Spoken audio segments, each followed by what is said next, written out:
kayaknya ini pergeseran moral apa karena pengaruh hak asasi manusia yang kebebasan, sehingga cenderung apapun yang dididik guru, kalau misalkan sudah ya mendidik yang disiplin, kesannya kekerasan, kesannya melanggar HAM. Nah ini, padahal dulu kita ya, kalau kita ingat dulu dididik sekolah agama, saya ingat nggak apal imla dicepret. Dengan kejadian SMA 1 Cimarga ini, kelihatan tidak ada komitmen kan, tidak ada komitmen dari siswa dan juga mungkin para guru yang lain, sehingga kan jangan sampai gurunya juga merokok di sekolah. Nah itu harus ada komitmen gitu, harus ada komitmen. Makanya saya lihat kok bisa sekompak itu sampai mogok, iya kan, sampai mogok membela temannya yang merokok gitu. Saya setuju, kita tidak ingin di sekolah itu ada kekerasan, tapi golongan kekerasan itu seperti apa gitu. Kurang bijak menyikapi suatu masalah, apalagi ujuk-ujuk langsung nonaktif. Makanya saya ikut speed kan kemarin kan, aduh ini nggak semudah itu.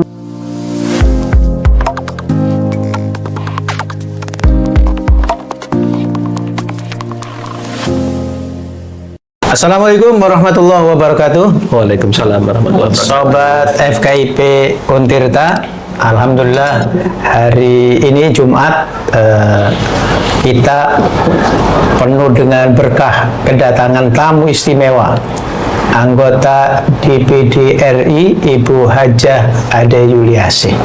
Terima kasih Teh Ade sudah hadir di FKIP Untirta. Assalamualaikum, terima kasih juga atas undangannya. Semoga kita semua yang ada di sini sehat walafiat. Ya, saya juga bersama Pak WD3 FKIP Untirta, Bapak Abdul Fatah. Hari ini kita akan bincang-bincang soal pendidikan. Banyak hal yang kita bincangkan, mulai isu Cimarga yang sudah viral, kita juga tahu ada kasus di Udayana, bagaimana mahasiswa yang kena bully begitu ya, lalu sangat mengenaskan, terpaksa wafat dengan mengenaskan, bunuh diri begitu. Tentu ini menjadi kegelisahan bersama. Pada saat yang sama, di Hari Santri kemarin, tanggal 22 Oktober tahun 2025, kita juga mendapatkan informasi yang sangat-sangat menyenangkan, yaitu Presiden setuju adanya Dirjen Pesantren. Dan nanti banyak topik yang akan kita bincangkan terkait dengan FKIP Untirta, Sekolah Jawara Indonesia. Gimana ini terkait dengan isu-isu aktual pendidikan di Banten ini?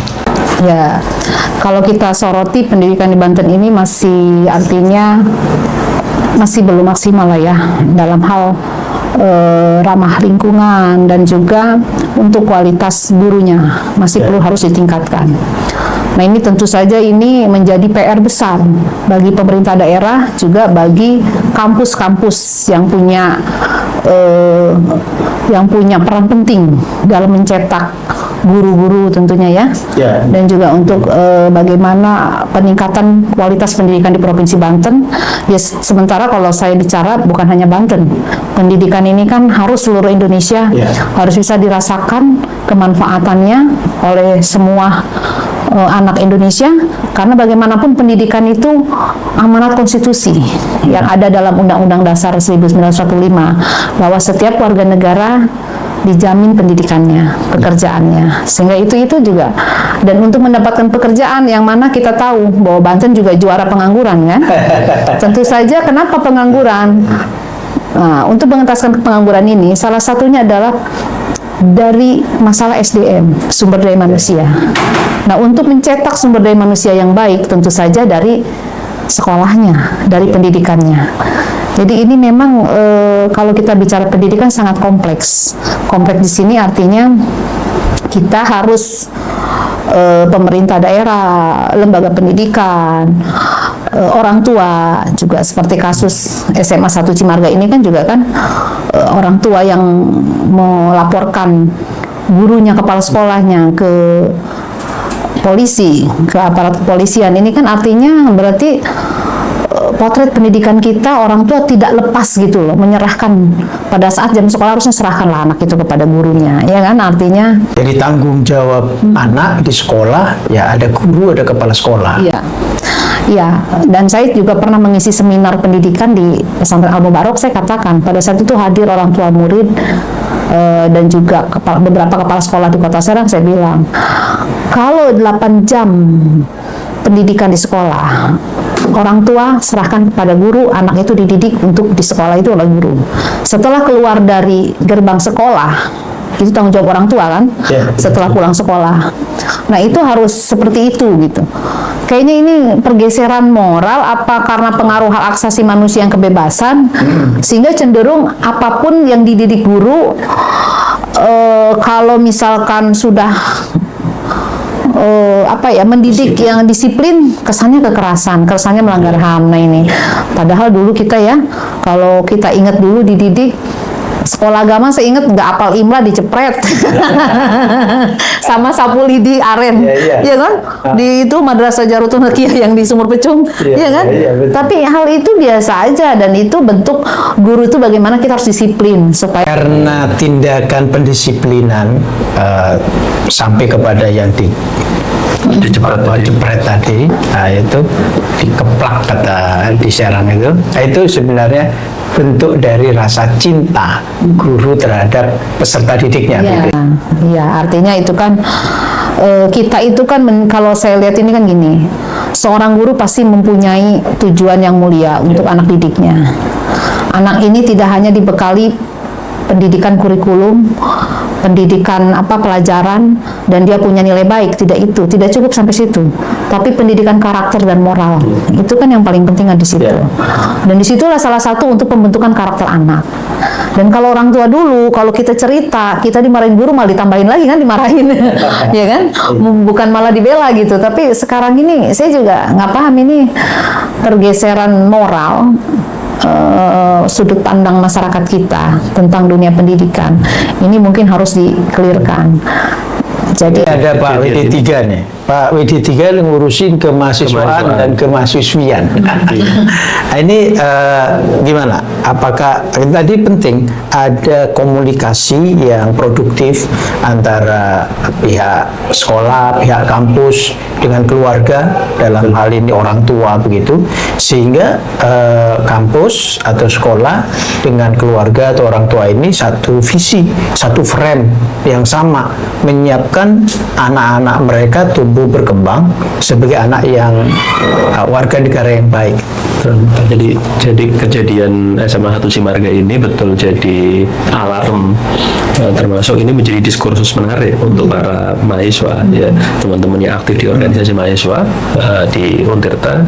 Cukup ini juga banyak yang ikut komentar dan seterusnya, dan jadi satu studi kasus yang menarik itu. Dan memang ini kan ada pergeseran, ya, bagaimanapun juga, dan ada pergeseran dari situasi yang seperti yang sekarang terjadi. Dan ini anak-anak mahasiswa kita, Padekan yang sekarang PLP, jadi kita ada program ini Bu Ade, program pengenalan lapangan persekolahan. Mereka praktek di sekolah gitu, praktek selama 4 bulan lah, 4 bulan satu semester di sekolah itu mereka ya mulai merasakan, dan ketika kemudian mereka balik ke kampus ada pembinaan, dan mereka baru kemudian begini loh cara harus menghadapi murid di era viral sekarang ini gitu kan. Termasuk bagaimana kemudian memang interaksi sekolah dengan orang tua itu menjadi hal yang penting. Padahal kemarin minggu lalu bukan hanya di sekolah, ya, di kampus ini Bu Adika kami ada forum orang tua. Jadi kemarin mahasiswa PSP itu Bu Adika. Jadi orang mahasiswa PSP itu kadang ada latihan olah tubuh itu dari jam 4:30, dari setelah subuh. Setelah subuh ini kalau orang tuanya nggak tahu bahwa kita ada hal seperti itu, mungkin ini ngapain di kampus di kampus pagi-pagi misalnya gitu. Karena di jurusan seni, jurusan yang vokasi itu tidak cukup hanya perkuliahan di kelas, harus praktek praktek, harus memang ada waktu untuk kemudian praktek.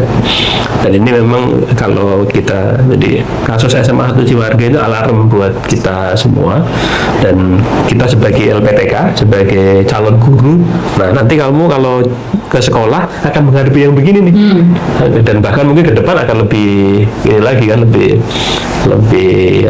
harus lebih cermat lagi bagaimana seorang guru tidak cukup mereka pinter matematika, bisa mengajarkan matematika, tapi mereka perlu ada interaksi, ya pihak manajemen sekolah juga perlu ada interaksi dengan orang tua. Jadi dari awal memang sudah itu. Ya, jadi pendidikan karakter ini sangat penting.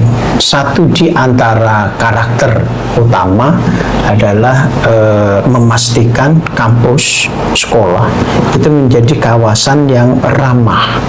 Jadi ramah anak, ramah lingkungan. Makanya sekolah dan kampus masuk kawasan yang bebas dari tembakau. Ya. Misalnya itu salah satu. Tapi penegakan aturan ini ternyata tidak sederhana. Ya, gimana itu menurut Bu Haja Ade? Makanya saya kemarin ikut speed up juga tuh terkait masalah kasus yang di Cimarga, karena ini kan berawal dari anak siswa yang merokok. Padahal udah jelas ada undang-undangnya kan, dilarang, perdanya ada, dilarang merokok di lingkungan sekolah, baik pendidik dan maupun siswanya, ya kan, pelajarnya. Dan itu ada di situ bahwa kepala sekolah berhak menegur. Artinya memang jadi tanggung jawab kepala sekolah kan. Nah ini makanya setiap aturan itu tentunya harus dipatuhi oleh semua. Iya kan, makanya saya kadang sering kali, karena saya juga baik di DPD, pengalaman di DPRD juga Banten, makanya sekarang DPD kalau lagi membahas tentang undang-undang, saya sekarang suka nanya duluan, tapi undang-undang ini komitmen nggak akan dilaksanakan gitu. Nah itu sebenarnya komitmennya dulu gitu, jangan hanya sekedar aturan. Setelah undang-undang diturunkan menjadi PP dan Perda, setelah Perda dilaksanakan harusnya oleh masyarakat, oleh yang terkait, tapi ujung-ujungnya juga hanya sebagai tahu aja gitu. Dan aksesoris. Nah ini juga artinya dengan kejadian SMA 1 Cimarga ini kelihatan tidak ada komitmen kan, tidak ada komitmen dari siswa dan juga mungkin para guru yang lain, sehingga kan jangan sampai gurunya juga merokok di sekolah. Nah itu harus ada komitmen gitu, harus ada komitmen. Makanya saya lihat kok bisa sekompak itu sampai mogok, iya kan, sampai mogok membela temannya yang merokok gitu. Saya setuju, kita tidak ingin di sekolah itu ada kekerasan, tapi golongan kekerasan itu seperti apa gitu kan, kita juga harus menilai, ya kan, apakah mencederai, ya kan, itu kan enggak, itu bentuk tamparan kasih sayang lah gitu ya. Saya juga seorang ibu, kadang kan kalau anak ini jengkel, dan saya lihat kan dari ceritanya itu kan guru ini bilang, kepala sekolah ini, anak itu sudah jelas ada asap rokoknya di tangan, tapi nggak ngaku gitu. Artinya kan dia kesel dengan tidak jujurnya, berarti kan gitu kan. Sama saya juga, karena bagi saya jujur itu nomor satu. Orang pintar itu banyak, tapi orang jujur itu sulit, ya kan?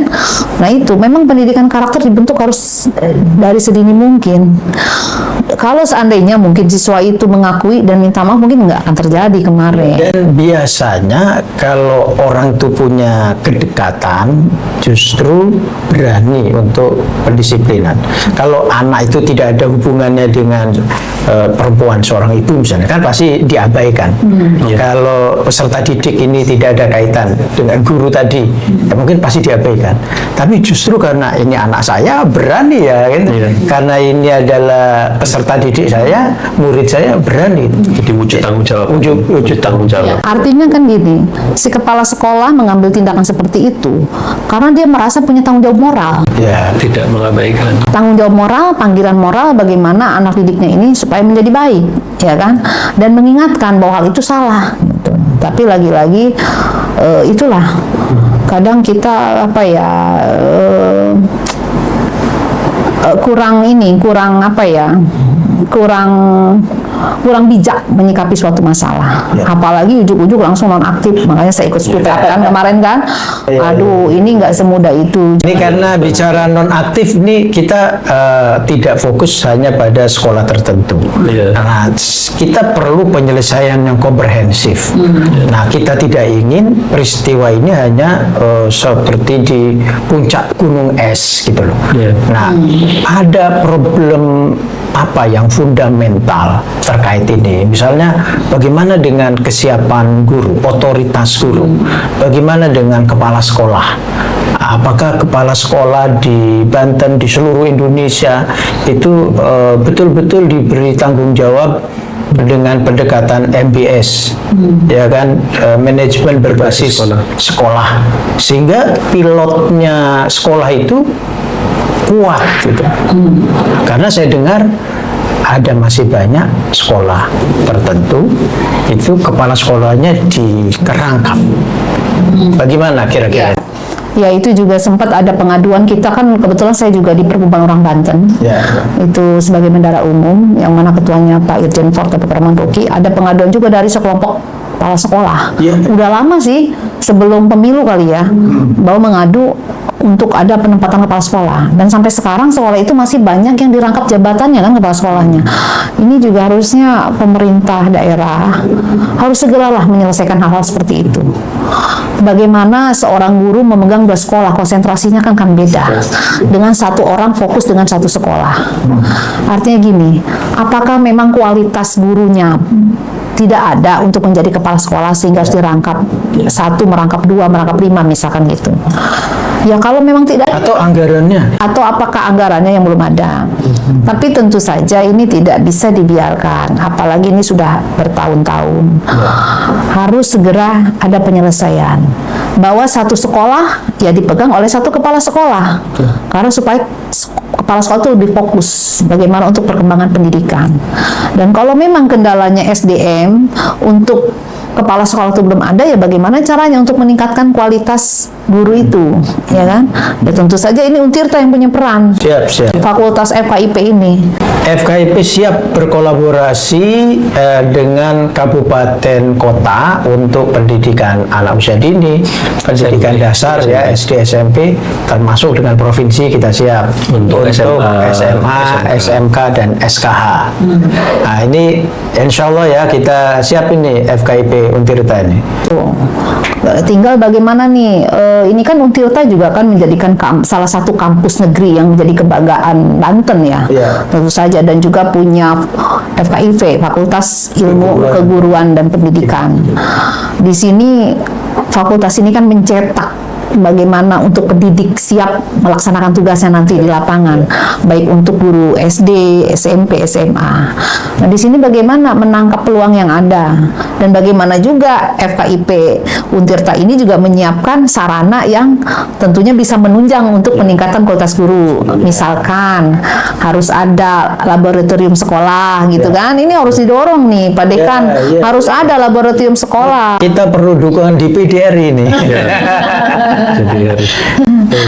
Ya, jadi mungkin nanti kalau saya ada waktu dan bisa bertemu dengan Pak Gubernur atau mungkin dengan Pak Wagub juga, kita akan dorong nih bagaimana nih, termasuk juga Pak Rektor nanti Pak Prof Hatta juga akan kita dorong. Untirta harus siapkan laboratorium pendidikan.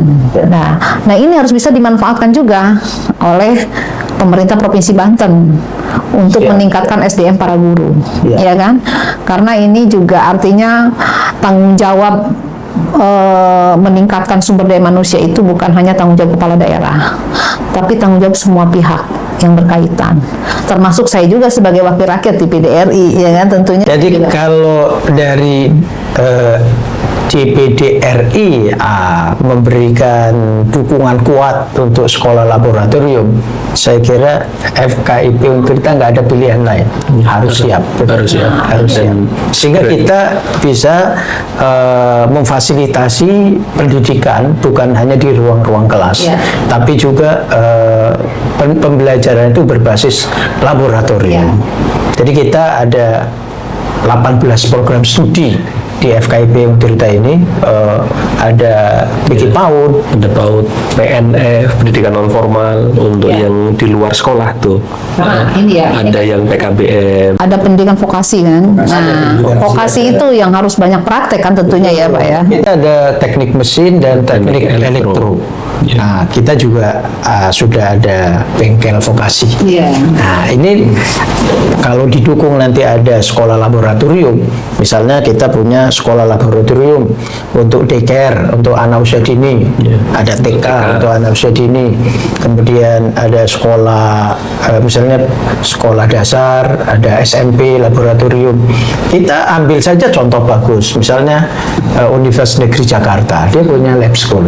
Nah, ada ya? Ada, UPI juga punya lab school, UNY sekolah percobaan, kalau UNY istilahnya. Kemudian di UNP juga ada sekolah laboratorium. Dan tentu bila FKIP Untirta ini dilengkapi dengan sekolah laboratorium, mulai dari pendidikan anak usia dini, pendidikan dasar SD, SMP, SMA dan SMK, termasuk SKH. Rintisannya kita sudah mulai juga untuk SK, sekolah khusus untuk adik-adik kita yang berkebutuhan khusus. Wah, ini sangat luar biasa. Nah ini luar biasa kan, berarti artinya semua yang berkaitan dengan pendidikan, baik untuk yang praktek maupun yang dari usia dini sudah ada di FKIP Untirta ya. Tapi jangan lupa Pak Dekan, pendidikan karakter anak itu kan penting nih. Ya. Harus disiapkan juga tuh di pendidikan usia dini, psikolog anak. Ya. Dan juga bagaimana psikolog guru untuk mendidik anak. Karena pola pendidikan itu kan beda untuk anak dengan untuk orang Kita punya dewasa, jurusan ya. namanya jurusan BK. Bimbingan konseling. Bimbingan konseling. Ya. Jadi kita ada jurusan BK itu yang nanti membantu untuk menyelesaikan problem kesulitan belajar bagi anak-anak tertentu, termasuk anak-anak yang berkebutuhan khusus. Nah ini pendidikan konseling ini apakah gurunya juga mempunyai latar belakang psikolog? Nah ini juga harus penting. Jangan hanya guru biasa ditempatkan di situ, tapi tidak. Nah ini kan dulu juga saya pernah sekolah itu kan ada guru BK. Tapi kan guru BK-nya guru umum yang ditempatkan ditugaskan di BK. Guru BK. Bukan guru psikolog, jangan urusan. Maksudnya jangan menempatkan orang cuma memenuhi standarnya saja, tapi harus ada kualitasnya. Memang guru itu memang Ada guru S1-nya, guru bidang itu. ada guru PAI, karena Ustadz jadikanlah BK. Nah itu kan. Nah ini kadang juga harus kita artinya ya saling koreksi lah. Dimana kita masih ada kelemahan di satu sisi, kita juga harus kita rapihkan. Karena itu pendidikan karakter itulah yang mendorong keberhasilan anak didik itu mau seperti apa. Jadi bisa dilihat dari dini kan, anak ini mau kemana arahnya. Ngomong-ngomong pendidikan karakter, FKIP juga berkolaborasi dengan pondok pesantren. Jadi ini karena dekannya juga pengurus forum silaturahim pondok pesantren. Jadi kita kemarin menyelenggarakan in-house training internasional dengan Shanghai Normal University dari Cina. Nah, kita mengembangkan pembelajaran STEM bagi guru-guru di pondok pesantren. Nah, kemarin kerjasama dengan FSPP.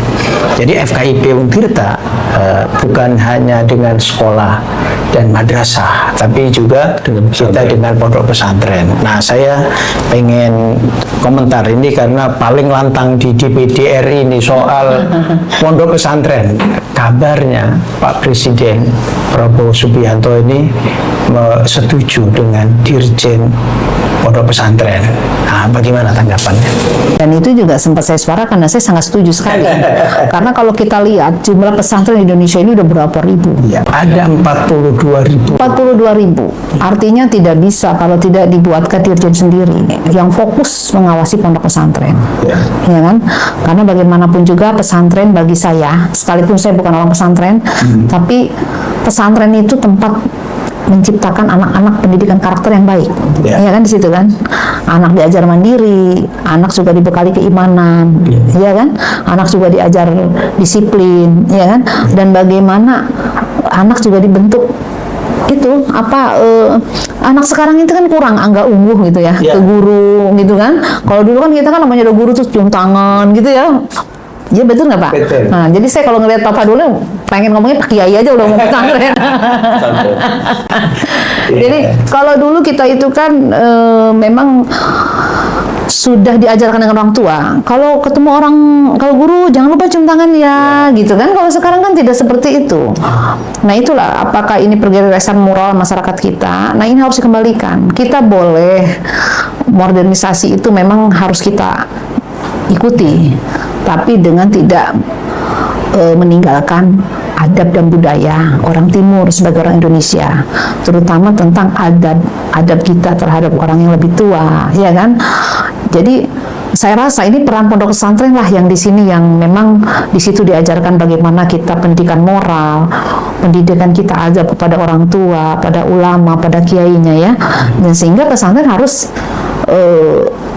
dijaga keberlangsungannya oleh bangsa ini gitu, dan memang harus menjadi perhatian walaupun ini gara-gara Lirboyo sampai seperti itu, tapi ini mudah-mudahan luar biasa ini dari Jawa Timur akhirnya bisa menjadi perhatian yang luar biasa. Yang terakhir juga Hozini. Iya Hozini ya, bukan Lirboyo, Hozini ya, Hozini. Nah dia juga dapat sorotan. Iya. Nah Hozini ini kan artinya dengan banyak korban ini, dan itu memang harus ditanggung jawab pemerintah menurut saya. Makanya saya tidak sependapat kalau menyudutkan pesantren, karena bagaimanapun juga yang jadi soal katanya itu PBG itu mahal ya. Ya sebenarnya bukan mahal ya, kalau menurut saya sih PPG itu kan ada syaratnya, itu kan IMB yang dirubah namanya sekarang jadi PPG karena sekarang sistemnya online, karena kebetulan saya notaris ya, jadi saya paham. Jadi PPG itu minimal luas tanah kan harus 200 meter, kalau tidak 200 itu kan belum bisa diajukan sebagai PPG kalau nggak salah ya. Nah itu pun daftarnya kan online. Saya rasa kalau menurut mahalnya sih nggak ada ininya, mungkin prosesnya aja, namanya itu kan baru, belum tersosialisasi, dan mungkin di pondok pesantren juga belum ada yang paham. Ya memang harus ada pendampingan di pesantren-pesantren itu, bagaimana pesantren itu mengurus izin. Nah ini menjadi tanggung jawab pemerintah juga, karena bagaimanapun di pesantren itu juga yang sekolah kan anak-anak bangsa kita, ya kan, putra-putra anak Indonesia gitu loh. Jadi bukan hanya menjadi tanggung jawab pesantren itu sendiri, tapi menjadi tanggung jawab pemerintah nanti juga. dirjen baru yang pondok pesantren itu perlu bergandengan tangan dengan PU di kabupaten kota untuk memastikan pondok-pondok pesantren ini terfasilitasi terkait dengan IMB-nya. Ini jangankan IMB ini, izin operasional pondok juga kan menjadi problem. Alhamdulillah di Provinsi Banten 4.000 lebih pondok pesantren yang sebelumnya izin operasional itu sulit. Nah, sekarang itu sudah terfasilitasi. Nah, tapi kan izin operasional pondok pesantren waktu itu tidak harus mensyaratkan PBG. Nah, sekarang sekolah-sekolah misalnya bikin sekolah atau madrasah sekarang yang baru terkait dengan Undang-Undang Cipta Kerja mensyaratkan adanya PBG, dan PBG-nya gratis tapi lampirannya harus melibatkan konsultan. Gambarnya sebetulnya. Sebenarnya gambarnya sih yang ini. Ya kalau bikin gambar ya itulah yang mungkin anggap mahal, tapi saya rasa enggak lah kalau untuk kan di pesantren itu juga mungkin ada ya, kalau misalkan mau di gimana ya, kalau saya bilang sih karena PPG itu penting, menurut saya sih ya bukan masalah mahal tidak mahal, syarat-syaratnya harus dilengkapi. Kadang orang tuh enggan gitu tuh melengkapinya itu, dan nggak ngerti prosedurnya seperti apa. Kayaknya perlu rapat atau pertemuan khusus ya. Jadi pimpinan pondok pesantren dikumpulkan oleh pemerintah kabupaten kota, khususnya PU. Nanti diberi pencerahan. Tinggal jangan dibebankan ke Nah itu santri. tinggal itu bagaimana itu nanti harus dipikirkan juga ke sana gitu ya kan, supaya ada apa ya. Dan memang pesantren ini kan yang rata-rata yang sudah berdiri lama puluhan tahun. Nah, kelayakan bangunan yang dari pertama berdiri juga kan harus dicek, ya kan? Apakah ini masih layak ditempati atau termasuk sekarang itu yang di Banten juga banyak kasus itu kebakaran, punggung kebakaran gitu kan, bilik-bilik kebakaran. Ternyata itu problemnya ada pada instalasi listrik. Nah, kita di Untirta ini pernah membantu kegiatan pengabdian masyarakat mahasiswa elektro. Itu memperbaiki instalasi listrik. Jadi kabelnya itu semrawut. Nah, itu ternyata dengan mahasiswa kita turun bersama dosen melakukan pengabdian masyarakat, instalasinya lebih sederhana, biayanya lebih murah karena sederhana, kabelnya nggak perlu banyak. Nah, itu. Nah, ini kayaknya kalau FKIP Untirta ini bisa ya dengan pemerintah daerah, kalau tingkat di pesantrennya itu SD, SMP, dengan pemerintah kabupaten kota berarti.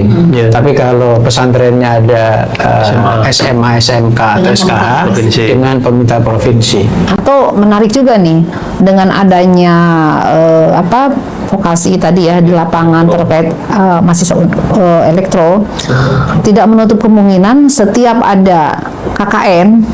Nah, sekarang arahnya cobalah ke pesantren dulu gitu loh, pendampingan pesantren, diarahkan ke pendampingan pesantren. Jadi tidak semua diarahkan ke pendampingan masyarakat, ya kan? Itu kan menarik kan? Jadi artinya supaya kita jangan hanya peran pemerintah, tapi peran kita semua bagaimana pesantren menjadi baik. Nah, Pak WD3 nih, Pak WD3 bisa nggak nih pengabdian organisasi kemahasiswaan, komunitas belajar atau bahkan KKM dengan LPPM nanti diarahkan ke pondok pesantren. Gimana Pak WD3? Jadi kita kalau di kemahasiswaan sekarang, ini sekarang udah akhir tahun nih, buat ini akhir tahun sudah mau berganti. Nah, tapi ini justru momentum, kan? Momentum jadi. Dan yang diambil awal duluan oleh FKIP. Jadi kita sudah konsolidasi menyiapkan itu agar memang di rekomendasi akhir tahun organisasi mahasiswa itu program tahun depan Januari itu masif dengan kepengurusan baru. Jadi sekarang ini langsung bergerak. Arahnya temanya ke sana. Baru. Biasanya kan pengelompokan KKN itu ada berapa siswa? Kelompoknya kan banyak. 20 pada umumnya maksimum ya. Satu kelurahan. Satu kelurahan itu 20 kelompok. 20 mahasiswa. Nah, di setiap kelurahan pasti kan ada pesantren. Berarti kalau misalnya di situ ada pesantren 2 atau 3, ya berarti yang 3 kelompok masuknya ke pesantren, pendampingan ke pesantren. Di Kota Serang itu ada 222 pondok pesantren. Nah, apalagi 222. Kalau disisir setiap KKN 5 pesantren 10 kan selesai itu kan. Kita mahasiswa FKIP saja itu ada 2000 mahasiswa baru 2.500. Artinya kalau 2.500 itu dibagi per kelompok 20, itu bisa selesai. Iya kan? Artinya dalam 1 tahun aja kan bisa selesai. Kalau misalkan mungkin kan karena ini program baru, misalkan KKM pendampingan di setiap pesantren yang ada di Banten. Tapi mungkin tidak semua, misalkan dari 20 kelompok itu di kelurahan dibagi 10-10. Setiap kelurahan 10-nya ke pesantren, 10-nya ke masyarakat. Supaya nggak kaget kan. Nah, itu tetap ada di masyarakatnya ada, di pesantrennya ada gitu loh. Apalagi kalau lulusannya itu kemudian jadi mantunya kiai. Tahu-tahu di situ diambil jadi mantunya kiai. Nggak boleh pulang. Karena Pak Kiai butuh pemuda hebat yang bisa bukan hanya baca kitab kuning, tapi juga ya kan fasilitas pesantren. Iya kan? Kan kalau ngaji kitab semua yang memperbaiki infrastrukturnya siapa? Iya, yang jelas kalau mahasiswa terjun di pesantren, apalagi yang belum pernah nyantri, pasti dia akan mendapatkan pengalaman baru yang menarik. Iya. Oh ternyata pesantren itu harus begini. Oh pesantren itu kasihan ya kalau kita nggak bantu begini-begini. Jadi itu ya paling tidak, apalagi di Banten ya, kita ini yang notabene 1 juta santri, 1.000 kiai. Karena pesantrennya lebih dari 4.000 di Banten, jadi ribuan aja. Ribuan Nah, kiai. lebih dari 4.000. Nah, lebih dari 4.000, ribuan kiai. Ribuan. Nah, artinya berarti memang semua pihak harus mempunyai peran yang sama. Ayo kita sama-sama bagaimana di pesantren di Banten ini harus lebih maju, harus kita perhatikan dari sisi apapun. Yang misalkan dari pendidikan, ya pendampingan ke pendidikannya.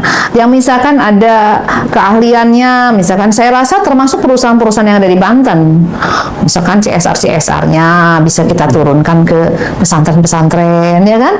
Jadi kita punya tanggung jawab moral yang sama lah. Pak WD3 itu terutama mahasiswa FKIP dan mahasiswa Untirta secara umum yang alumni pondok pesantren.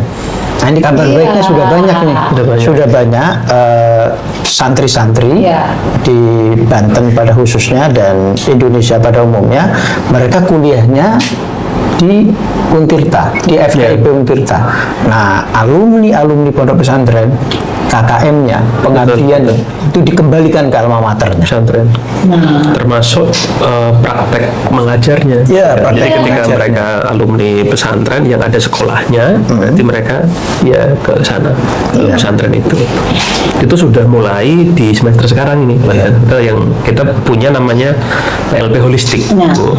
Jadi mereka 1 semester itu tidak hanya di sekolah, tapi juga ada di pesantren. Nah iya, nah ini juga artinya biasanya kan di kampus itu kan ada KKM, AKKM, ada juga praktek ya. Kalau saya dulu magang, Fakultas Hukum kan dulu saya juga ada magang di pengadilan. Oh iya, ini beliau alumni Fakultas Hukum Untirta. Tahun berapa waktu itu? Tahun 95, saya lulus tahun 99. Saya 4 tahun selesai. Nah, itu ada kita kan praktek. Nah, praktek anak-anak pengajar ini juga di sekolah-sekolah. Nah, terutama sekolah yang agak di pinggiran lah. Supaya kita sambil ngecek kualitas keguruannya seperti apa gitu. Itu kan menjadi bahan laporan untuk pemerintah. Tentunya gitu. Jadi kita saling mengawasi lah. Masalah pendidikan ini bukan masalah kepala daerah, tapi masalah kita bersama. Karena kita juga pengen SDM Banten ini selalu meningkat ya. Meningkat dan bisa bersaing di pasar kerja. Iya kan? Oke, terima kasih. Ini obrolan kita sangat menarik. Iya. Ini kita bisa sampai sholat Jumat sebenarnya. Tapi karena beliau Ibu Haja Ade Yuliasih ada juga kegiatan lanjutan. Tamu saya udah nunggu. Udah nunggu. Jadi podcast kali ini Sobat FKIP dicukupkan. Sekali lagi closing statement. Closing statement-nya yaitu ayo kita tingkatkan pendidikan di Provinsi Banten untuk menciptakan SDM yang berkualitas sehingga kita bisa mengangkat pengangguran di Provinsi Banten. Oke, dan tadi Ibu Haja Ade juga menyampaikan FKIP perlu sekolah laboratorium. Nah, insya Allah ini akan kita tidak lanjuti. Ya, kita akan ketemu dengan semua stakeholder, bukan hanya di DPD-RI, tapi kita juga ketemu dengan komisi terkait barangkali di DPR RI, dan kita ketemu tentu dengan pemerintah daerah, kabupaten kota, khususnya yang ada di 8 kabupaten kota se-Banten, dan juga ketemu dengan Dinas Pendidikan Provinsi Banten. Jadi inilah cita-cita bersama kita, memajukan pendidikan Indonesia, mencerdaskan kehidupan bangsa bersama FKIP Untirta, Sekolah Jawara Indonesia. Sekolah Jawara Indonesia. Ya. Terima kasih. Assalamualaikum warahmatullahi wabarakatuh.